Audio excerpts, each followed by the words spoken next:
Chief Washington correspondent Major Garrett also attended the rally in Orlando. He spoke exclusively with the man running the president's re-election campaign, Brad Parscale. Major, is this rally a sign of things to come? It is, on the positive and negative side. Let's talk about the negative side. This rally, this re-election launch, was overshadowed by a week of stories about leaked internal polling data showing the president trailing in many battleground states. Then the campaign essentially had to argue all public polling is irrelevant and only the Trump campaign understands how popular Donald Trump is and what his path to re-election might be. That's a unique position to be in. On the positive side, these rallies, we're going to see at least 2 of them every month this year, many more as the campaign intensifies.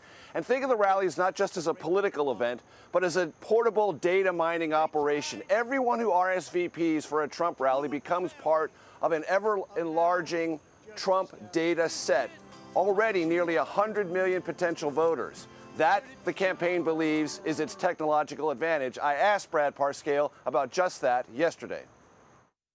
As this campaign continues, do you win it with technology or do you win it with the president? First of all, the president always wins it. My job is to get the last 0.1%. The voter that maybe didn't hear him, get a little bit more turnout up. You know, the president's going to win this. I've always said the president won the first election literally with his airplane and a cell phone, and a Twitter account. This time, though, we have to do some more mobilization. We have the power of incumbency. And this time I have the time and the opportunity and the money to try to give him from 0.1% to that 0.2%. And if I can do that, then I've done a good job. Here's a point about last night's rally. True, a massive crowd, nearly capacity here in Orlando. But about an hour into that speech, we noticed something I hadn't seen very often before. Trump supporters leaving before the speech was over.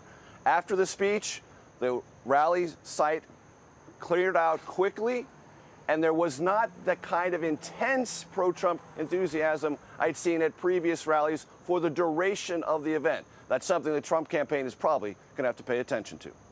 That's interesting, Major. The president is facing 24 Democratic challengers at this point, Major, in his re-election bid. How does that impact the campaign strategy?